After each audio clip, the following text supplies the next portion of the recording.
तत्वेषु मैत्री गुणेषु प्रमोदम् क्लिष्टेषु जीवेषु कृपापरतम् मध्यस्थभावम् विपरीतवृत्तौ सदा ममात्मा विदधातु देव सदा ममात्मा विदधातु देव।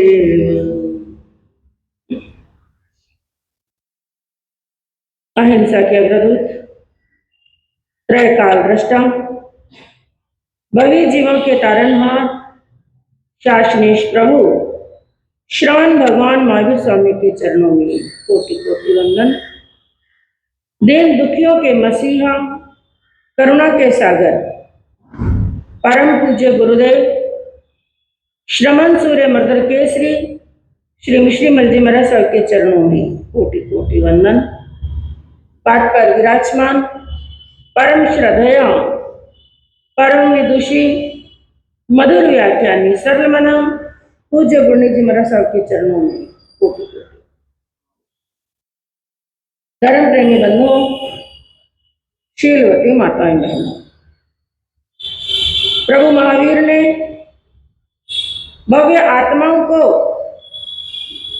सदुपदेश देते हुए श्रीमद् उत्तरायण सूत्र के 11वें अध्ययन की तीसरी गाथा के अंदर उपदेश फरमाया। आहा पंचहिम ठाणेहिम जेहिम सिक्खा ना लब्भई, अर्थात इस संसार के अंदर 5 प्रकार के प्राणी ऐसे होते हैं जिनको कभी कोई शिक्षा लगने वाली नहीं। चाहे कितने भी तरीके से समझाएं, चाहे कितनी भी शास्त्र की बात कह करके समझाएं, कितना भी ज्ञानी महापुरुष उनको समझाने का प्रयास करे, उनको कोई भी शिक्षा, कोई भी बात, कोई भी हित की बात समझ में आने वाली नहीं। और वो 5 प्रकार के कौन से हैं? थंबा कुहा पमायनम रोगे नाल से नहीं। 5 प्रकार के मनुष्य बताए, जिसमें सबसे पहला बताया थंबा। थंबा का अर्थ होता है अहंकारी व्यक्ति। एक थंबा होता है ना, थंबा जिसको बोलते हैं, वो कैसे रहता है? अकड़ करके रहता है, झुकता नहीं है। तो वैसे ही जो अहंकारी मनुष्य होते हैं। और दूसरा फरमाया कोहा। कोहा यानी क्रोधी। क्रोध के अंदर आए हुए मनुष्य को भी कोई हित की शिक्षा लगने वाली। और तीसरा बताया पम्मायनम यानी प्रमादी, जो प्रमाद के अंदर पड़ा हुआ है, संसार की आसक्ति में, मोह में, ममत्व में पड़ा हुआ है, ऐसे प्रमादी व्यक्ति को भी शिक्षा नहीं लगती है। और चौथा बताया रोगेन, रोगी व्यक्ति को, जिसके शरीर के अंदर रोग हैं, व्याधियां हैं, ऐसे व्यक्ति को भी शिक्षा लगने वाली नहीं। आत्म कल्याण की बात कहे तो उसको समझ में आने वाली या उस पर वो आचरण नहीं कर सकता है। और 5वां बताया आलसी व्यक्ति। कौन सा व्यक्ति? आलसी व्यक्ति। उसको कितना भी अच्छा मार्ग बताओ, कितना भी कल्याण का मार्ग बताए, उसका आलस छूटता नहीं है और समय पर वो जागता नहीं। तो ये 5 प्रकार के व्यक्ति बताए, 5 प्रकार के मनुष्य बताए। अब इन 5 में से सबसे पहला है थंबा यानी अहंकारी। इसके ऊपर थोड़ा चिंतन करेंगे, मंथन करेंगे। अहंकारी व्यक्ति की सोच कैसी होती है, अहंकार होता क्या है, और इंसान करता क्यों है, और कौन सा मनुष्य अहंकार करता है, किस लिए करता है, किस पर करता है, और अहंकार के दुष्प्रभाव क्या है। सबसे पहली बात अहंकार, जिसके कई पर्यायवाची शब्द हैं, जिसको आगमों के अंदर मद कहा गया। क्या कहा गया? मद। श्रीमद् ठाणान सूत्र के 8वें ढाणे के अंदर वर्णन चलता है। प्रभु ने फरमाया कि ये मद भी 8 प्रकार के होते हैं। कितने प्रकार के? 8 प्रकार के। जैसे किसी को रिद्धि मिल गई, संपत्ति मिल गई, उसका क्या आता है? अहंकार आता है। सुंदर शरीर मिल गया, रूपवान शरीर मिल गया, जैसे सनत कुमार चक्रवर्ती का वर्णन आता है, तो रूप का भी मनुष्य को क्या हो जाता है? अहंकार। थोड़ा बलवान निरोग शरीर मिल गया, तो निरोग और बलवान शरीर का भी अहंकार होता है। ऊंचा कुल मिल गया, जैसे इसके अंदर सबसे श्रेष्ठ उदाहरण है हमारे चरम तीर्थंकर प्रभु महावीर की आत्मा। उनके 27 भवों का वर्णन आता है, जिसके अंदर उन्होंने एक भव के अंदर कुल का मद किया। मेरा कुल कितना ऊंचा है, मेरा कुल कितना श्रेष्ठ है, मेरा कुल कितना उच्चतम है, मैंने ऐसे ऊंचे कुल के अंदर जन्म लिया। उन्होंने कुल का मद किया था। कौन से भव में? मरीचि के भव में। कौन से भव में? मरीचि के जो ऋषिदेव भगवान के पौत्र थे, ठेठ उस भव के अंदर उन्होंने मद किया, जिसका उन्होंने भुगतान हर भव के अंदर किया। और करते करते ठेठ उनका जो चरम भव था, अंतिम भव था, जब उनको तीर्थंकर बनना था, उस समय तक उसका भुगतान उनको करना। क्योंकि बंधुओं, कर्म बांधने के अंदर तो ज्यादा समय नहीं लगता, क्षण भर के अंदर। क्योंकि उन्होंने अहंकार किया थोड़ी देर के लिए। जब भक्त चक्रवर्ती आए, भगवान से ये सुनकर के, ऋषभदेव प्रभु से ये सुनकर के, क्योंकि ऋषभदेव भगवान के समूह शरण के अंदर भक्त चक्रवर्ती ने एक प्रश्न पूछा, प्रभु की रिद्धि देख करके, प्रभु का ऐश्वर्य, वो जो देव वहां पर भगवान की सेवा में थे, वो समूह शरण को देख करके भक्त चक्रवर्ती के मन के अंदर एक प्रश्न आया, हे प्रभु, आपके समूह शरण के अंदर क्या ऐसी भी कोई आत्मा है आगे चल करके आप जैसी रिद्धि प्राप्त करेगी? यानी वो आपकी तरह तीर्थंकर बनने वाली है, क्या कोई ऐसी आत्मा समूह शरण के अंदर है? प्रभु ने कहा हाँ। और वो कौन है? कहा वो कोई और नहीं, तुम्हारा ही पुत्र है, तुम्हारा ही पुत्र है। और वो मरीचि। और ये विस्तार बड़ा लंबा है, संक्षिप्त के अंदर बताऊं तो जो द्वार पर भगवान के समूह शरण के द्वार पर खड़े रहते थे, जिन्होंने त्रिदंडी साधु पना ले रखा था, उनके पास में गए। क्योंकि यूं तो भक्त चक्रवर्ती उनको प्रणाम नमन वंदन नहीं करते थे, क्योंकि उन्होंने जो जैन का साधु पना है, भगवान के बताए हुए महाव्रत है, उनको छोड़ दिया। सामान्य साधु, त्रिदंडी साधु बन गए थे।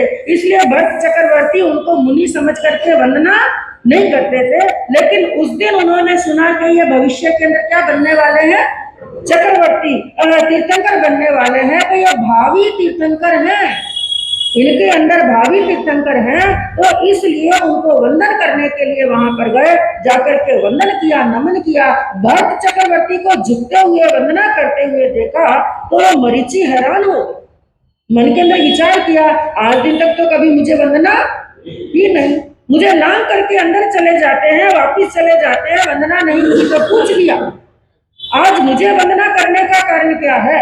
तो उन्होंने कहा, भगवान ने फरमाया कि आप भविष्य के अंदर तीर्थंकर बनने वाले हैं। बस इतना सुना, आ गया अहंकार। मेरा कुल कितना ऊंचा, पहले चक्रवर्ती हुए मेरे पिताजी, और पहले तीर्थंकर कौन है? मेरे दादाजी। और मेरी परदादी सबसे पहली मोक्षगामिनी आत्मा।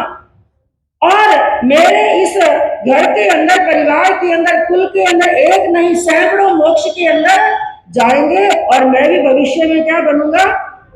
तीर्थंकर बनूंगा। मेरा कुल कितना ऊंचा है। कहते हैं उस समय उन्होंने अपनी जंघा के ऊपर भी ताल ठोकी और 3 कदम ऊंचे उठे और जोर से बोले, मेरा कुल कितना ऊंचा। केवल क्षण भर के लिए, पल भर के लिए, थोड़ी देर के लिए उन्होंने ऊंचे कुल का अहंकार किया, लेकिन भुगतान ठेठ तीर्थंकर बनना जिस भव के अंदर, उस भव तक, क्योंकि बार बार ब्राह्मण के घर के अंदर जन्म होता रहा इन्हीं कर्मों के कारण। तो ये होता है कुल का मद। कुल का भी मद हो जाता है, सुंदर रूप का मद हो जाता है, ऐश्वर्य का मद हो जाता है, लाभ का मद हो जाता है। थोड़ा सा ज्ञान प्राप्त कर लिया, अच्छी बुद्धि प्राप्त कर ली, तो भी क्या हो जाता है? अहंकार, मद हो जाता है। तो कई पर्यायवाची नाम है, जिसको अहंकार भी कहते हैं, मद भी कहते हैं, घमंड भी कहते हैं, अहम भी कहते हैं। कई नाम है, मान भी कहते। तो पहले हमें यह समझना है कि यह अहंकार है क्या। और दूसरा प्रश्न पैदा होता है, अहंकार करता कौन है। और तीसरा प्रश्न पैदा होता है, इंसान अहंकार करता क्यों है। और चौथा प्रश्न यह है कि अहंकार करता किस पर है, किस चीज पर अहंकार करता है। तो पहली बात, ये अहंकार क्या है इसको समझो, जिसके लिए ज्ञानियों ने क्या कहा, अपनी हीनता को छुपाने का उपाय है अहंकार। क्या बात कही, अपनी हीनता, हीनता का मतलब कमी, हीनता का मतलब क्या है, कमी। अपने अंदर कुछ ना कुछ कमी है, याद रखना, अहंकार वही करेगा जिसके अंदर कुछ ना कुछ कमी है। हमारे अंदर जो हीनता है, जो कमी है, अभी हम पूर्ण नहीं है। और जब तक कमी रहती है वही इंसान अहंकार करता है। जब उसकी हीनता, जब उसकी कमी दूर हो जाती है, वो अहंकार करने वाला।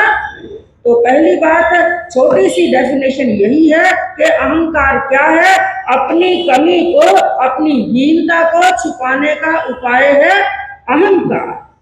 और दूसरी बात, कौन सा मनुष्य अहंकार ज्यादा करता है, क्योंकि थोड़ी थोड़ी कषाय तो सबके अंदर।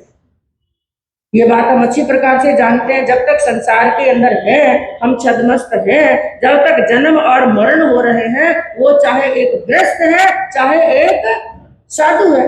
साधु को अपने हिसाब से अहंकार होता है और गृहस्थ को अपने हिसाब से। जैसे आपके खजाने के अंदर माल बढ़ता जाता है, माल बढ़ता जाता है, तो क्या होता है, अहंकार।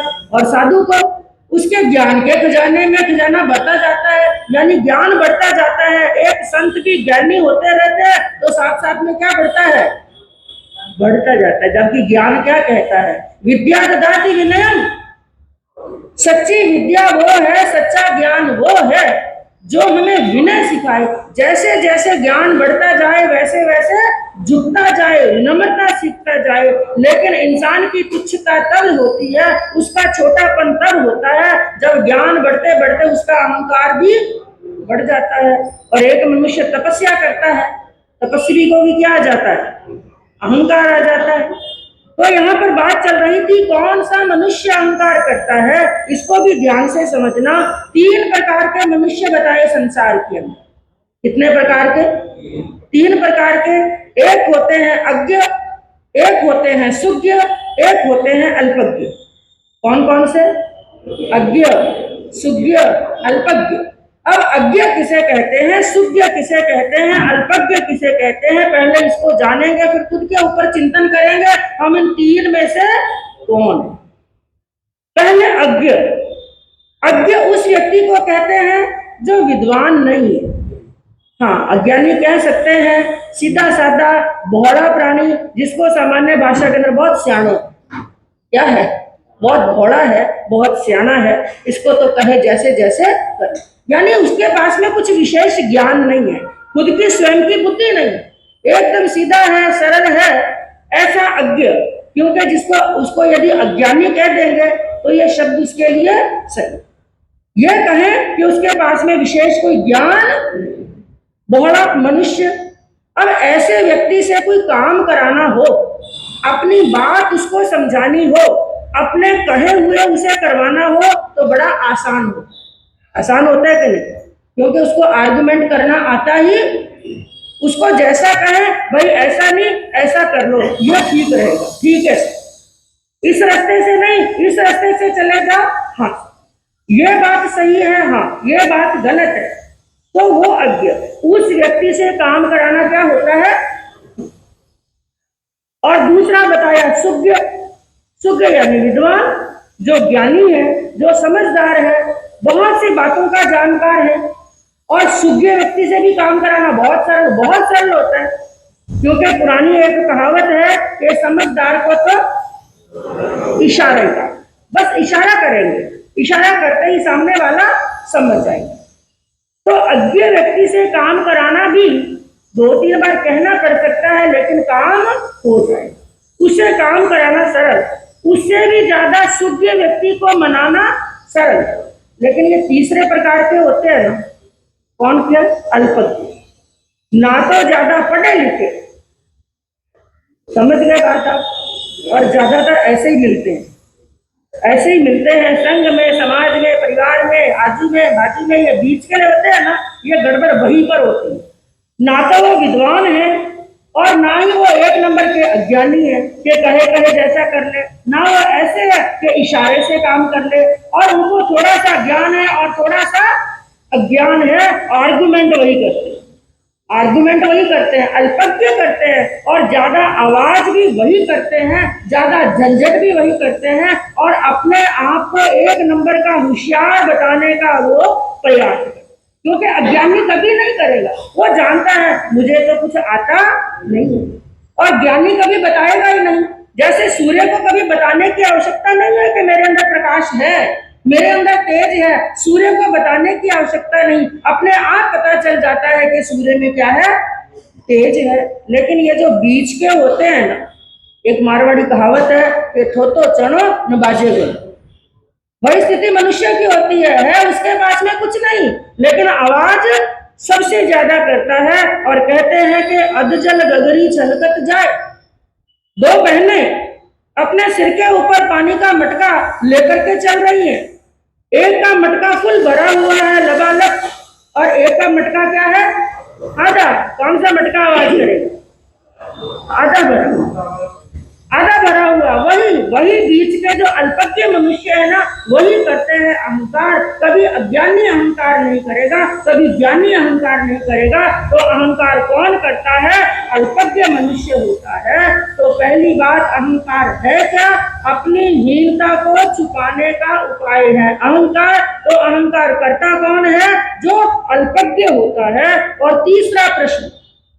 इंसान अहंकार करता क्यों, ये प्रश्न भी बड़ा इंपॉर्टेंट है, आ जाता है अक्सर इंसान को अहंकार आ जाता है। क्यों आता है अहंकार, इंसान अहंकार क्यों करता है, उसका उत्तर केवल दो शब्दों के अंदर है, जब इंसान में कर्ता भाव आ जाता है।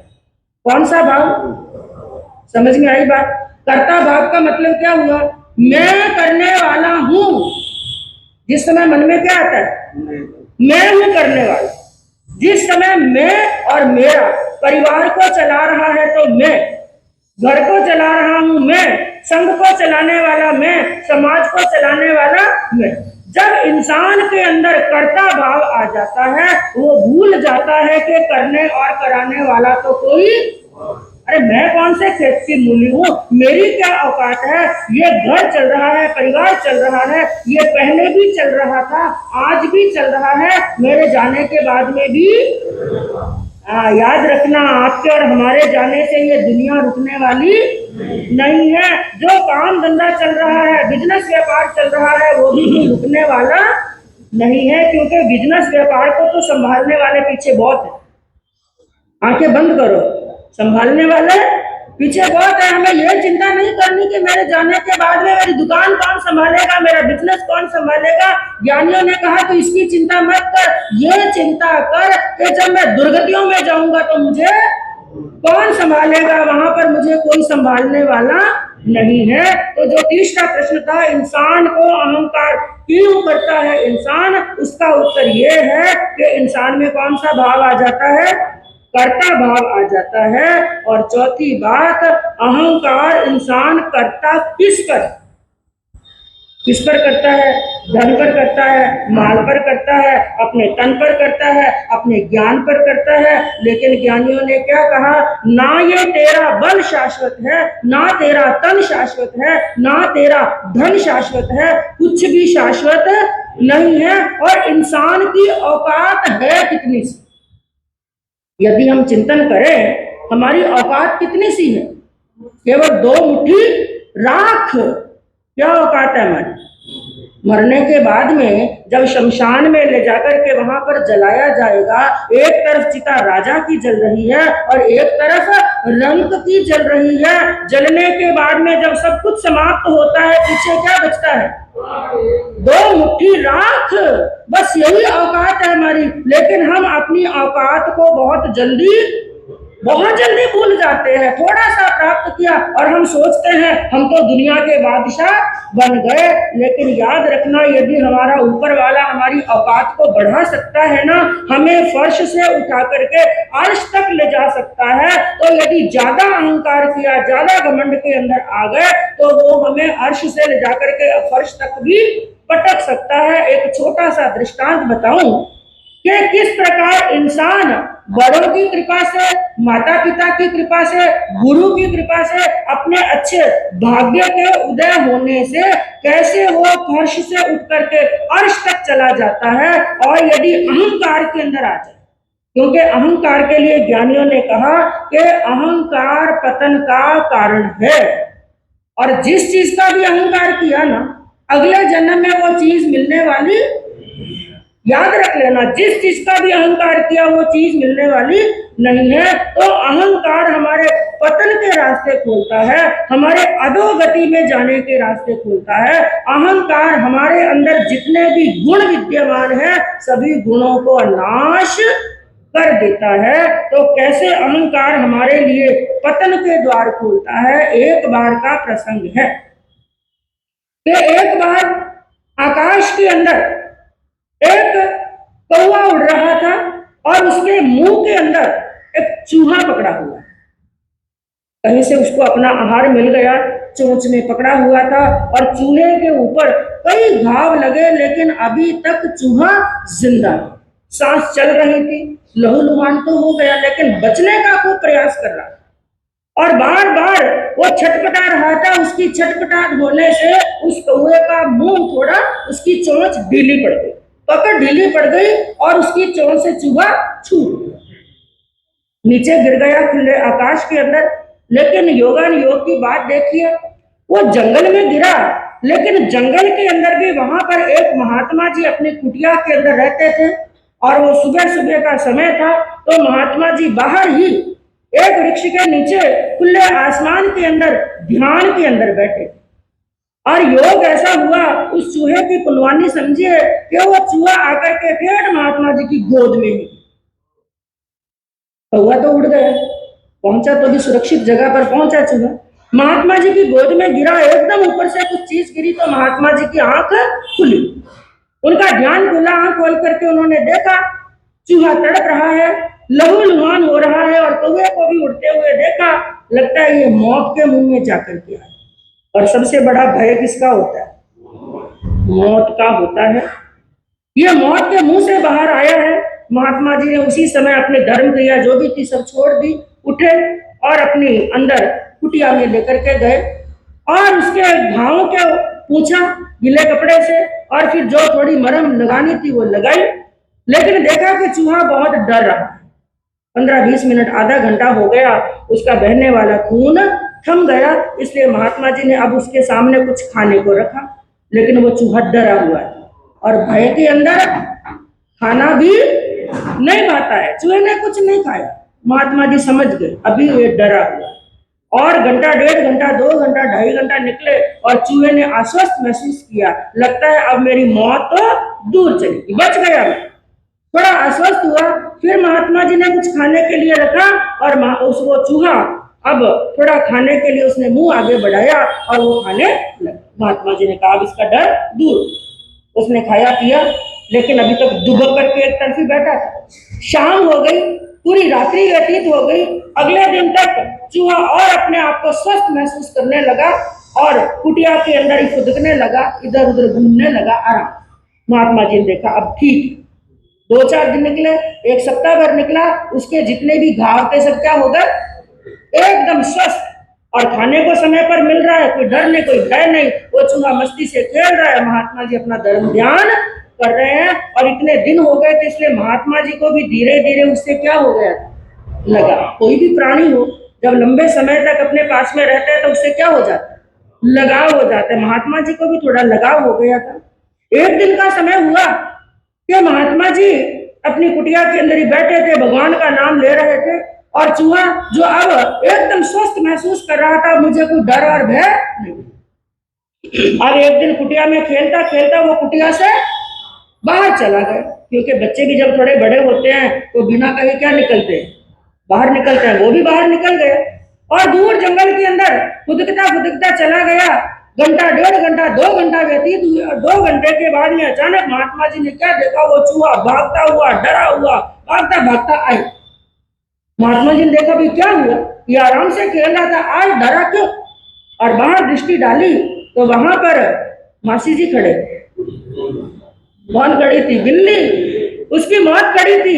महात्मा जी ने मन में विचार किया, भाई ये काम तो सही नहीं, आज तो मैं यहाँ पर हूँ, ये भाग करके मेरे पास में आ गया, कुटिया में ये छिप गया और मुझे देख करके बिल्ली भाग जाएगी। कल मैं भिक्षा लेने के लिए गया हुआ हूँ और ये बिल्ली तो इसको मार देगी, कभी भी इसके प्राण जा सकते हैं, ये सुरक्षित नहीं है। कुछ ऐसा करूं जिससे चूहा क्या हो जाए, सुरक्षित। और महात्मा जी के पास में कुछ लकड़ी थी, उन्होंने अपनी लकड़ी फोड़ी और आशीर्वाद दिया, मान जा भव, जा तू क्या बन जा, बिल्ली बन जा। चूहे को क्या आशीर्वाद दिया, क्या बन जा, बिल्ली बन जा। और ऐसी लकड़ी फोड़ी, ऐसी लकड़ी फेंकी और चूहा क्या बन गया, बिल्ली बन गया। महात्मा जी भी आश्वस्त, अब मेरे चूहे का कुछ बिगड़ने वाला नहीं, और चूहा भी आश्वस्त, अब बिल्ली मेरा कुछ बिगाड़ने वाली नहीं।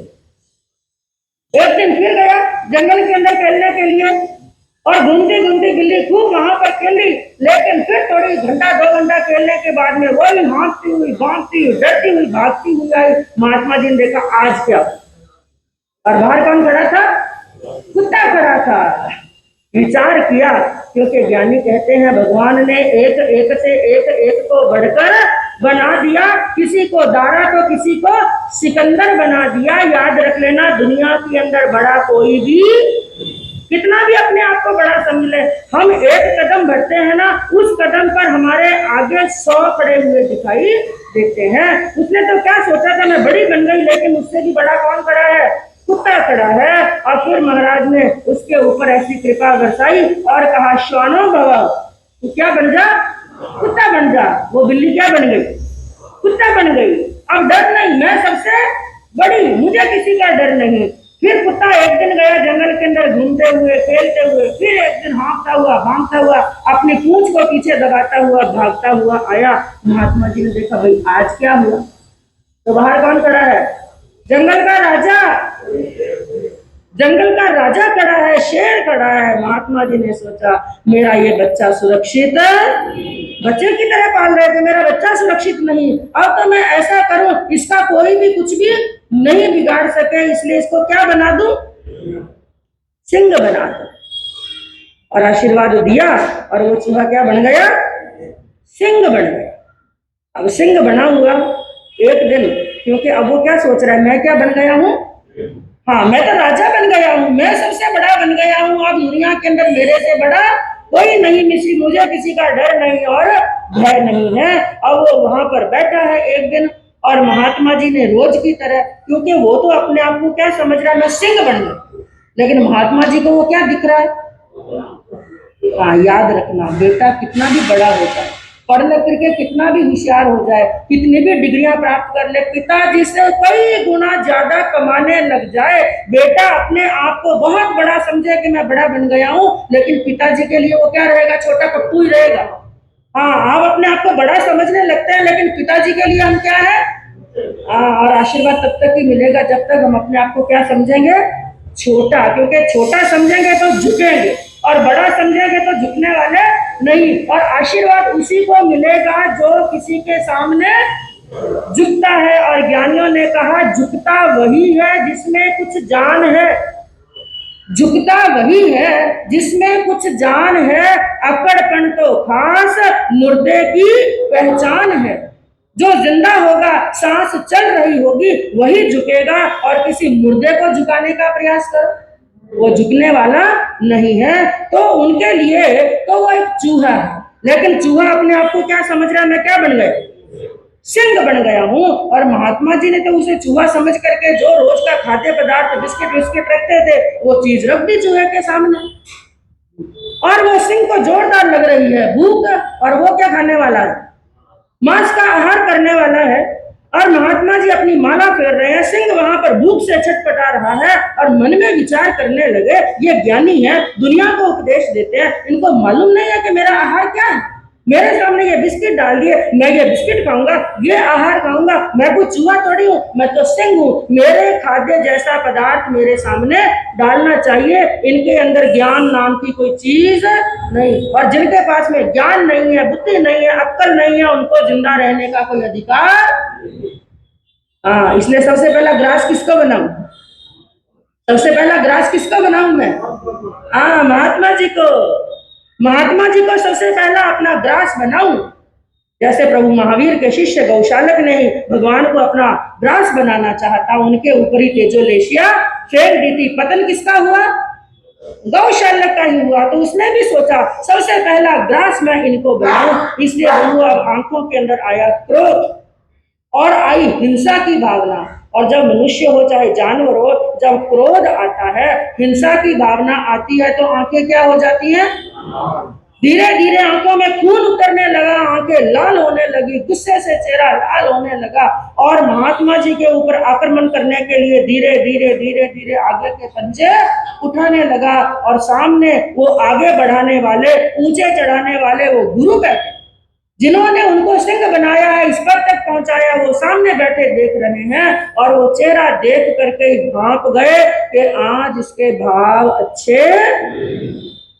दोनों की नजरों से नजरें मिल रही हैं। सिंह उन पर प्रहार करने के लिए जैसे ही उठा, जैसे ही छलांग लगाने के लिए तैयार हुआ, महात्मा जी के ऊपर झपटने के लिए तैयार हुआ, और उन्होंने वापिस लब्धि फोड़ी, कहा मुझको भव, क्या बन जा? चूहा बन। मैं कहूं चूहे से बना हुआ प्रगति करता करता करता टेढ़ क्या बन गया?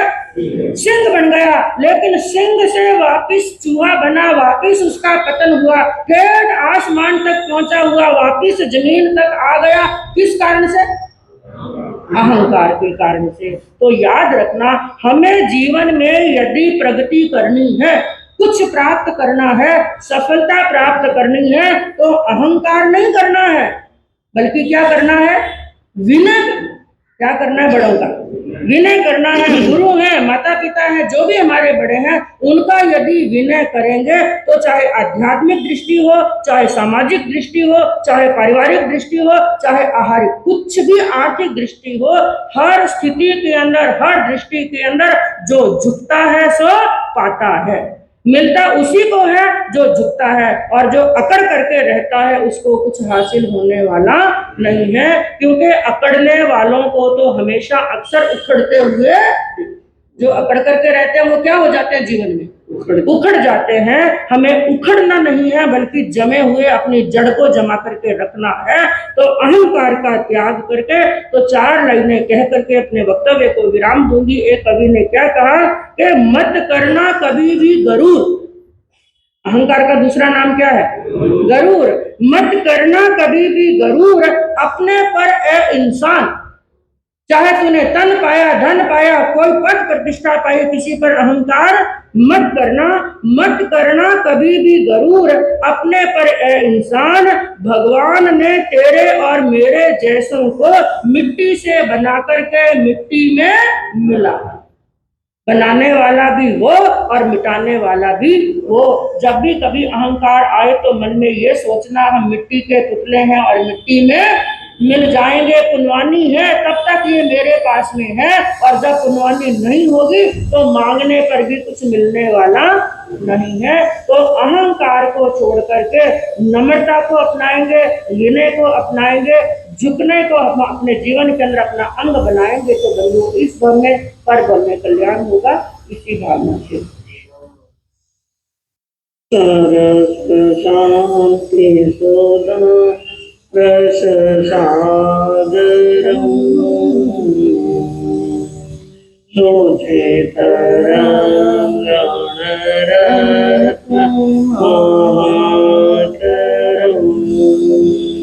भाविक पंकज बोध दिवाकरं प्रतिदिनं प्रणमामि जिनेश्वरं प्रतिदिनं प्रणमामि जिनेश्वरम्। सर्वज्ञ सर्वदर्शी चरम तीर्थंकर अहिंसा के अवतार विश्व वंदनीय शासनपति श्रवण भगवान वर्धमान महावीर के पावन चरणों में कोटि कोटि वंदन। हृदय की अनंत अनंत आस्था के केंद्र, संयम धन के दाता, संसार सागर से तिरने का सन्मान बताने वाले पूज्य गुरु भगवंत श्रवण सूर्य दिव्य विभूति 1008 श्री मुरदर केसरी मिश्री महर्षि महाराज साहब के पावन चरणों में कोटि कोटि वंदन। अहिंसा दिवाकर लोकमान्य संत शेरे राजस्थान वरिष्ठ प्रवर्तक पूज्य गुरुदेव श्री रूपचंद जी महाराज साहब के पावन चरणों में कोटि कोटि वंदन। मरुद्रा भूषण संत शिरोमणि पूज्य प्रवर्तक गुरुदेव श्री शुकल मुनि जी महाराज साहब के पावन चरणों में कोटि कोटि वंदन।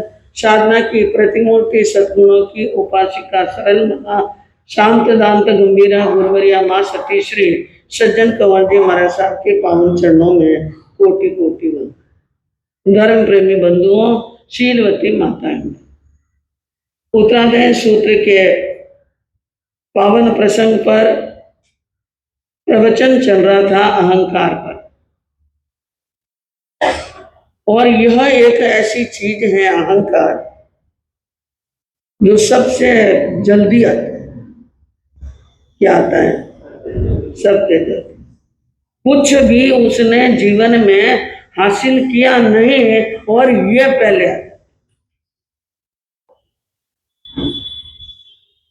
मनुष्य के जीवन के अंदर और यूं देखे तो चार गति में सभी जगह पर ये कसाएं हैं, क्रोध मान माया और प्रत्येक प्राणी के जीवन में चार कसाएं अनादिकाल से लगी। और जब मनुष्य अहंकार करता है न, अहंकार भी इतना कर लेता है कि वो ये समझे कि मेरे जैसा तो और कोई। ये एक ज्ञानी ने कहा कि तू खुद को न फरिश्ता समझ ए नादान, तू खुद को न फरिश्ता समझ ए नादान, दुनिया में तेरे रंग के इंसान बहुत हैं। तू अपने आप को फरिश्ता मत समझ, अपने आप को अलबेला मत समझ। तुम्हारे जैसे तो दुनिया में कई। एक माली बगीचे में जाता है और वहां पर वो क्या देखता है कि एक गुलाब का फूल है जो खिल रहा है, खिला हुआ है और इतना रहा है, क्योंकि गुलाब का फूल में रंग जोरदार होता है, न सुगंध भी क्या होती है, हाँ रंग भी है, न रूप भी है, न गुण भी है, सुंदर भी है, रंग भी है और गुण भी है। एक तो सुगंध देता है और एक गुलाब की तासीर कैसी होती है, ठंडी। गर्मी के दिनों में आप क्या खाते हैं? गुलकंद, गुलकंद बोलते हैं। गुलाब का शरबत पी लेते हैं और ठंडाई बनाते हैं तो भी उसमें क्या डालते हैं? गुलाब के फूल डालते हैं। तो उनके अंदर चार विशेषताएं हैं, रंग है, रूप है, ठंडक है और सुगंध।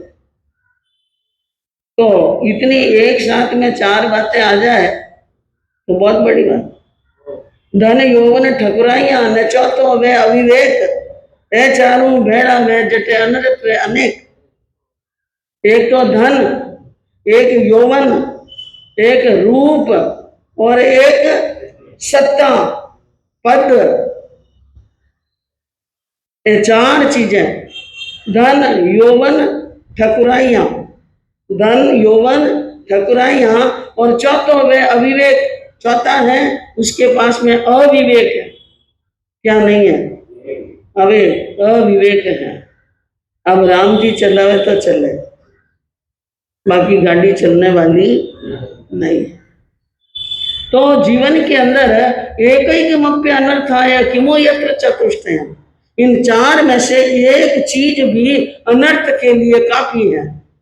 चार में से एक चीज भी यानी अनर्थ के लिए काफी है कि मुँह यत्र चतुष्टय, जहां पर ये चारों इकट्ठी हो जाए कि धन यौवन ठकुराइया और चौथो वे अविवेक, ये चारों भेड़ा वे जटे अनर्थ वे अनेक, फिर तो क्या होते हैं, अनर्थ ही अनेक होते हैं। तो उस गुलाब के फूल के अंदर भी एक अंकर है, गहरी लाली देख कर और फूल गुमान बहे, गहरी लाली देख कर फूल गुमान बहे कि तो सिर के इन बाग में लग लग सूख गए। जब उनको गुमान आया तो माली ने कहा कि तेरे जैसे तो बहुत सारे लगे और सुबह खिले शाम को मुरझाए, जो धरती पर पड़ गए न मिट्टी में मिल गए, फूल था भूल में मिल गया धूल में। ऐसा तो यहाँ पर रोज होता रहता है। तो कहने का मतलब क्या है, मनुष्य को किसी भी प्रकार की कोई चीज या उपलब्धि प्राप्त हुई हो तो उसका घमंड मत कर माया को गुमान, मत कर माया को गुमान, माया गारिश काजी, मत कर काया को गुमान, मत कर काया को गुमान, काया गारिश काजी, काया गारिश काजी हृदय कोश का मोती, जब का पवन का लग जाए, जब का पवन का लग जाए, काया तारी धूल हो जासी, ओ काया तारी धूल हो जासी। ज्ञानियों ने कहा कि इस काया का और इस माया का कोई गुमान नहीं करना, काया को न माया को मिटते कोई देर लगने वाली नहीं है। ओस का मोती, यह हमारी काया और हमारा जीवन ओस की बूंद के समान बताया है। कृषज्ञ जहाँ ओस बिंदु है। उत्तराधार सूत्र के 10वें अध्ययन की पहली गाथा में प्रभु महावीर ने कहा कि कृषज्ञ जहाँ ओस बिंदु है और थोन चिट्टे नंबमाणी है एवं अनुवर्णम जीव्यम समयम गोयम मां पमाय। प्रभु ने कहा कि हे गौतम, कुश के अग्र भाग पर ठहरी हुई ओस की बूंद का जितना अस्तित्व है उतना अस्तित्व मनुष्य के जीवन का, उतना ही अस्तित्व क्या है। ये वीतराग वाणी है, तीर्थंकरों की वाणी है और उन्होंने अपने ज्ञान से जाना है कि जो अब दिख रहा है वो एक पलक में मिट सकता है। इसलिए उन्होंने कहा मनुष्य का जीवन भी ऐसा है, एक समय का भी प्रमाद मत कर, यह भगवान ने उपदेश दिया। और आपने ये कई बार सुना कि जीवन के अंदर किसी बात का भरोसा नहीं है। आपने कई उदाहरण देखे होंगे जीवन में ऐसे कई उदाहरण देखते हैं, राजी खुशी थे, हंसते खेलते थे, अभी तो बात करके आया हूँ, अभी तो मिल के आया हूँ और ये क्या सुन रहा हूँ, ऐसा हुआ नहीं क्या? हुआ है। लेकिन हम अपने ऊपर इस बात को यानी अंदर में गहराई से लेते नहीं है और धरती पर बड़े बड़े हुए न बड़े बड़े मिट गए। ऐसा एक था महाराज जिनका मुल्कों में राज, जिन घर झूलता हाथी। ऐसा एक था महाराज जिनका मुल्कों में राज, जिन घर झूलता हाथी। हर जिन घर झूलता हाथी रे उन घर दिया न बाती। मत कर माया को घुमान, मत कर काया को घुमान, काया घर से काची।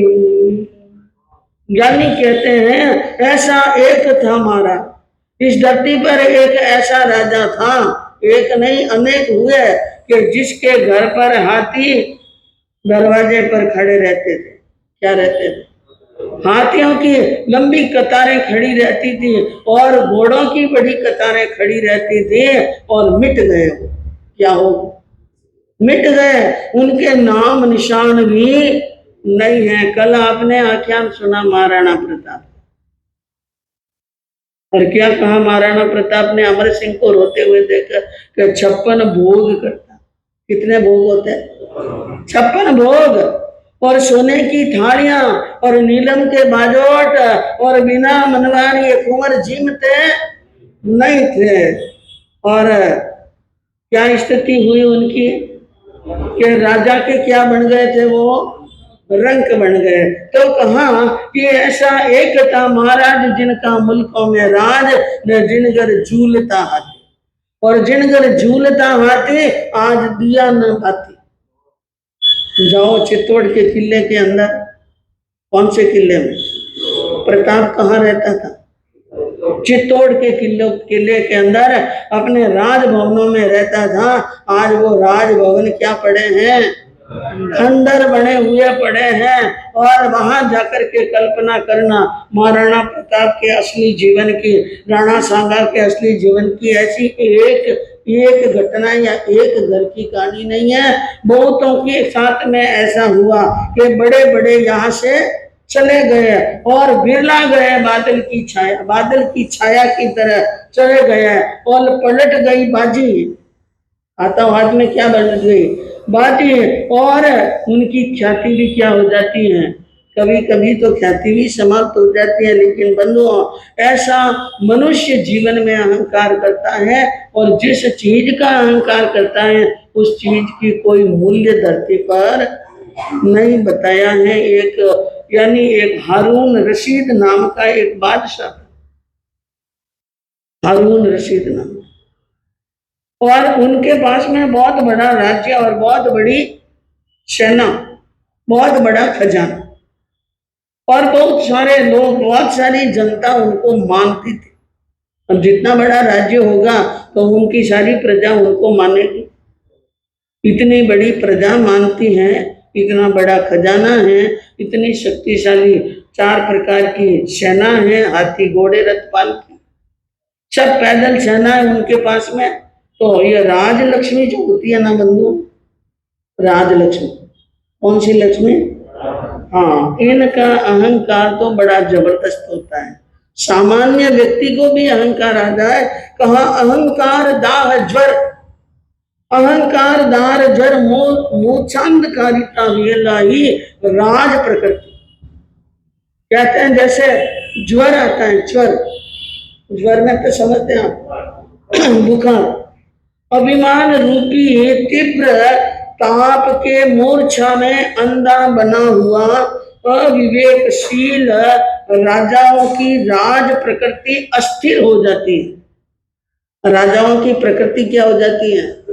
अस्थिर। उनका दिमाग स्थिर रहने वाला नहीं है। झटके में तो खुश हो जाए, न झटके में क्या हो जाए? नाराज। और खुश हो जाए तो गांव बख्श लेते हैं, और नाराज हो जाए तो सिर काट लेते हैं। उनको क्या देर लगती है? ये तो अच्छी बात है कि राजाओं के राज्य में एक समझदार मंत्री होता है। क्या होता है? वो बार बार क्या देता है? सलाह। अगर मंत्री ना हो तो एक राजा समस्त राज्य कर ही नहीं सकता है। तो राजाओं की प्रकृति और राज अहंकार में आई हुई प्रकृति अस्थिर हो जाती है, और अस्थिर प्रकृति वाले राजाओं को उपदेश देना कोई हाथ की बात। बिरला ही चेष्टा उपदेशकारो, उनको उपदेश देने वाले बहुत कम है। लेकिन हमारे यहाँ पर आप देखिए, मारवाड़ के इतिहास को उठाकर जहाँ पर बड़े बड़े संत महात्मा हुए, क्या हुए? क्या पूज्य जयमल जी महाराज साहब, क्या पूज्य रघुनाथ जी महाराज साहब, और क्या हमारे यानी पूज्य जो संत, बड़े बड़े संत हुए, पन्नालाल जी महाराज साहब, और भी बड़े बड़े संत हुए जो राजाओं को भी उपदेश देते थे, डाकुओं को भी क्या देते थे? उपदेश। और शिकार और मध्यमास के आहार का क्या कराते थे? त्याग। ये सब वर्णन आपको सुनने को मिलेगा। जब जब महापुरुषों की जन्म जयंती के दिन आएंगे तो बताया जाएगा कि कितने कितने सैकड़ों राजाओं को उन्होंने उपदेश दिया। और उपदेश देने वाला बड़ा मजबूत होता है। राजाओं को उपदेश दे वो बहुत मजबूत होना चाहिए कि मौत से नहीं डरता है। किससे नहीं डरता है? हाँ, फिकर का फाका करे ताका नाम फकीर। अब एक फकीर ने सुना कि ये जो हारून रशीद नाम का बादशाह है ये बहुत घमंड करता, अहंकार है उनको। तो एक दिन दिल में जच गई, मन में जच गई, लहर आ गई, उनको उपदेश देना। उनको क्या देना? उपदेश देना है। इसलिए और बाकी सामान्य साधु तो पूर्ण लपड़ा में पड़े ही ना, एड़े ही रही। लेकिन जो हिम्मत वाले होते हैं ना वो पहुंच जाते हैं, वहां पर पहुंच गए। और फकीर को आया हुआ देखा तो वहां पर शहंशाह ने उनका स्वागत किया, बैठने के लिए उच्च आसन दिया, आदर किया और बातें करने लगे। अब बातों में भी अहंकार झलकता है, आंखों में भी क्या झलकता है? अहंकार। ऐश्वर्य को देखकर और महात्मा समझ गए कि इनको अहंकार तो है ही है और बस इसी पर तो चोट करने के लिए आए थे। उन्होंने सारी बात ध्यान से सुनी, शांति से सुने और उसके बाद में उन्होंने कहा, फकीर ने कहा कि मैं आपको एक बात पूछना चाहता हूँ, एक प्रश्न पूछना चाहता हूँ। क्या पूछो? कि मानो कल्पना करो कि आप सहारा के रेगिस्तान में, कहाँ पर हो? सहारा के रेगिस्तान में, और जेठ का आषाढ़ का महीना, तेज क्या पड़ रही हो? गर्मी। और सहारा के रेगिस्तान में यानी सबसे बड़ा रेगिस्तान, और रेगिस्तान में रेत ही रेत होती है, झाड़ वगैरह, ठंडी हवा देने वाले वृक्ष नहीं होते और पानी भी नहीं होता। और कहा हुजूर आपको वहां पर प्यास लगी, वहां पर जोरदार क्या लगी? प्यास लगी। प्यास के कारण से आपके प्राण छटपटाने लगे, आपके कंठ सूख गए, होठ सूख गए, गला सूख गया। आपकी स्थिति ये हुई, आपने ये महसूस किया कि थोड़ी देर में पानी नहीं मिलेगा तो मेरे प्राण पंखेरु उड़ जाएंगे। और उस समय आपको ला करके कोई ठंडे पानी का एक लोटा, शीतल जल का, मीठे जल का एक लोटा पानी दे और एक लोटा पानी पी लेने के बाद में आपकी प्यास एकदम बुझ जाए और शरीर में तंदुरुस्ती आ जाए, मन प्रसन्न हो जाए, तो आप उनको क्या देंगे? हाँ, सुन रखा है आपने? कहा आधा राज। कहा ठीक है। अब एक दूसरी बात और सुनिए, आप अपने राजमहलों में हो, मखमल के गद्दे पर शयन कर रहे हो, अचानक तबीयत में गड़बड़ हो गया, शरीर के अंदर बहुत सारी वेदना हो गई और तकलीफ के ऊपर तकलीफ है, नसें नसों में और हड्डी की हर सांध के अंदर आपको बड़ी पीड़ा हो रही है, छटपटा रहे हैं, सांस लेना भी और छोड़ना भी आपके लिए क्या हो रहा है? मुश्किल। और उस समय कोई वैद्य आए और आपको एक पुड़िया दवाई की दे दे और वो एक पुड़िया गोड़ करके पी लेने के बाद में शरीर की सारी थकावट, सारी पीड़ा, सारा दर्द और सारी अशांति दूर हो जाए और आप एकदम स्वस्थ हो जाए, तो उनको क्या देंगे? आधा राज। क्या देंगे? हाँ, मर रहा है तो उनको क्या दे देंगे? आधा राज। तो फकीर ने कहा आपका राज्य तो एक लोटा पानी और एक पुड़िया दवाई में तो बादशाह आपकी बादशाही जा रही है। आपकी बादशाही की कीमत कितनी? एक लोटा पानी और एक पुड़िया दवाई। कोई बहुत बड़ी बात नहीं है कि आपने इतनी बड़ी बादशाही प्राप्त की है, इतना बड़ा खजाना प्राप्त किया है, इतनी शक्ति। इसलिए हे राजन, हे बादशाह, आपको घमंड करने की आवश्यकता, हाँ, मौका पड़ गया, समय पड़ गया, ऐसी स्थिति बन गई तो इन राजशाही ठाट को जाते कोई देर लगने वाली, प्राणों से बढ़कर कोई बादशाही नहीं होती है, जीवन से बढ़कर कोई बादशाही नहीं होती है। ये उपदेश दिया फकीर ने और बादशाह समझ गए कि जिस चीज पर मैं घमंड कर रहा हूं उस चीज का कोई बहुत बड़ा मूल्य नहीं है। मेरे जीवन के सामने उसका कोई मूल्य नहीं है। तो बंधुओं, हमें क्या समझना चाहिए? एक राजा की राजशाही का, एक बादशाह की बादशाही का कोई मूल्य नहीं, तो आपके पास में जो संपत्ति है और जो भी ऐश्वर्य है उनका क्या मूल्य है? कोई मूल्य है? नहीं है। करोड़पति अरबपति अभी थोड़े समय पहले कोरोना के अंदर चले गए, क्या हो गए? बड़ा परिवार एक तरफ रह गया, खजाने एक तरफ रह गए, और हॉस्पिटल के अंदर ही राम नाम क्या हो गया? सत्य। और चार चार बेटे थे तो भी कंधा देने वाला नहीं। और उनके जीवन यानी इतना कमाया, इतना जुटाया, लेकिन कफन भी घर का लिखा हुआ नहीं था। ये स्थितियां मनुष्य को जागने की प्रेरणा देती हैं कि जागो, जो चीज है उनका कोई मूल्य नहीं है। समय रहते हुए अपने जीवन का क्या कर लो? उत्थान और कल्याण कर लो। तो बंधुओं, आपके सामने वर्णन चल रहा था अंजना सती पवन जी के चरित्र के अंदर, जिसके अंदर अपने मित्र को कहा पवन जी ने कि अंजना एक प्रकार से मेरे मन से निकल चुकी है। और उसने ये शब्द कहे हैं, नीतिकार कहते हैं कि एक बार मन फट जाए तो मिलने वाला, मेरा मन फट गया है और मैं अंजना के साथ में यानी शादी करने के लिए क्या नहीं हूँ। अरे प्यारी जग में एक जुबा है, बाकी बात सरासर है रे, बाकी बात सरासर है। यही मित्र है, यही शत्रु है, अमृत जर हलाल है। कवि ने कहा इस जगत के अंदर एक जुबान, ये जो हमारी जीभ है, ये सबसे बड़ी बात है। ये क्या है? सबसे बड़ी बात है। और इनको संभाल संभाल कर बोलना चाहिए। कभी कभी हमारी छोटी सी बात का बहुत बड़ा महाभारत हो सकता है, बड़ा प्रपंच हो सकता है। इसलिए मनुष्य को चाहिए, विवेकशील मनुष्य को चाहिए कि बोलते समय अपनी जबान का ऊपर कंट्रोल रखें।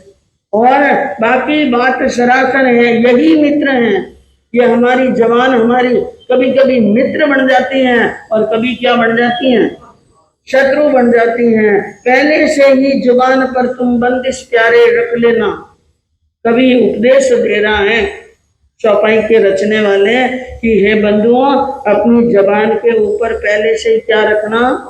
हाँ, बंदिश रखना। किसी नशे में आकर, कोई नशे में आकर, कोई धन के घमंड के किसी प्रकार के नशे में आकर तुम अंट संट मत कह देना, बिना मतलब की कोई बात मत कह देना कि सामने वाले के लग जाए और जबर जुबाना जख्म पड़ा है। कहाँ है?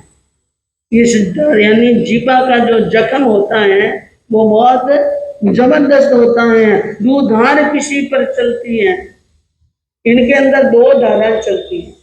इन जवान के अंदर कितनी धारा चलती है? दो धारा चलती हैं। कभी यह अच्छा बोले तो अमृत का काम करती हैं और खराब बोले तो जहर का काम करती हैं। और झुंझार बड़े बलवीर पुरुष का चीर कलेजा करती हैं।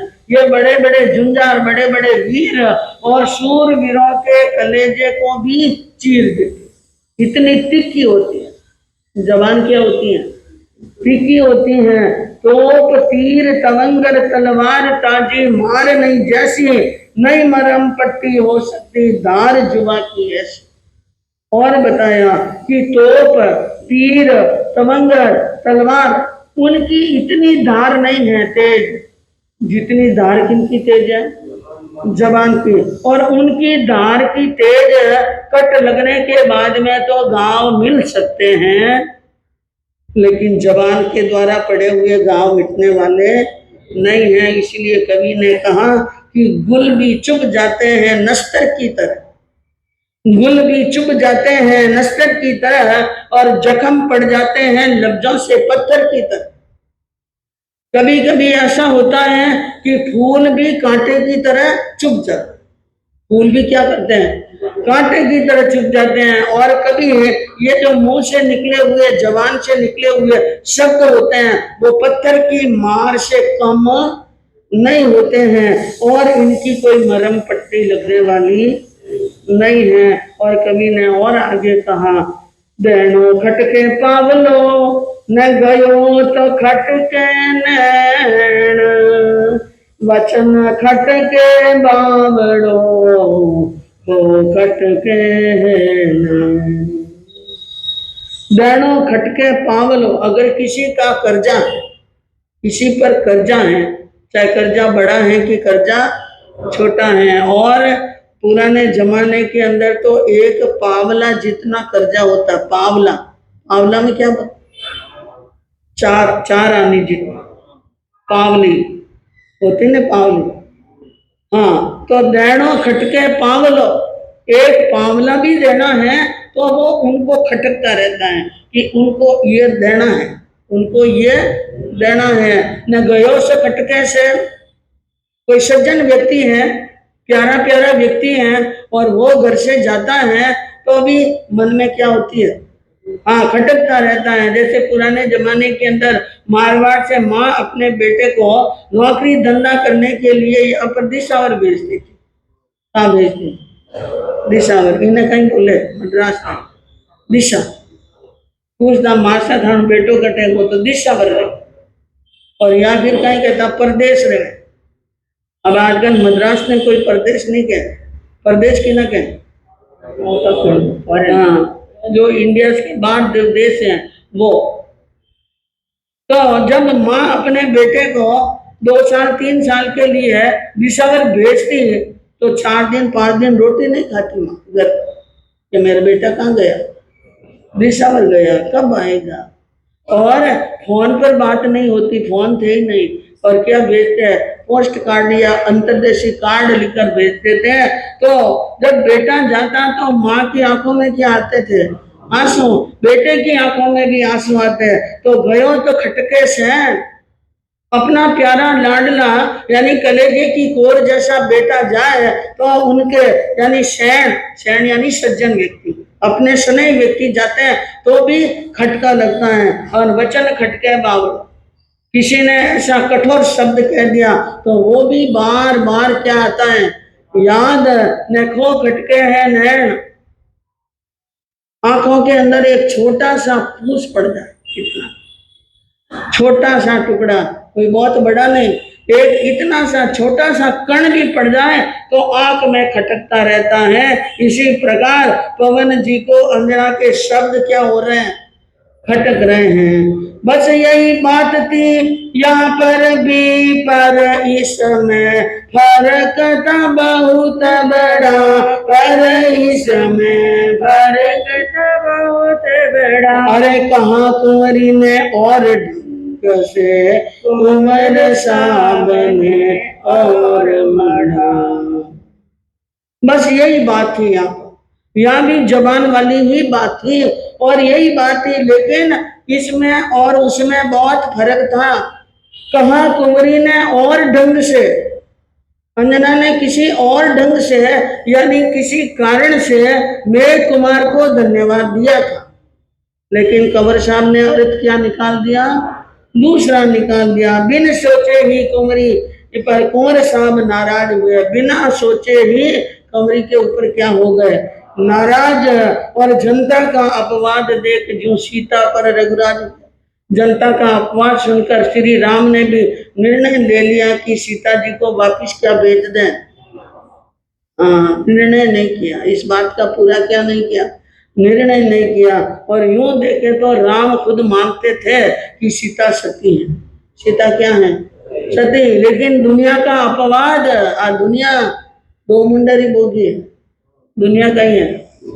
और अब घना आप दुनियादारी ने मायने पड़ गया तो जीवनो भी मुश्किल है। हो तो कह रहे कि छठी ओढ़ा नहीं हंसे न उत्तरी ओढ़ा नहीं हंसे, छठी ओढ़ा ने न उत्तरी ओढ़ा ने तो नहीं हंसे। ये दुनिया ने एक भी चीज पसंद नहीं आवे, छोको छोको ने छोको, कितो ही छोको कर लो, क्या करो, कितना ही छोटो कर लो, 100 बार पूजने भी कर लो तो भी अटे मुंह नहीं दियो, वो अटे मुंह नहीं रहनो, वो दुनिया का स्वभाव है।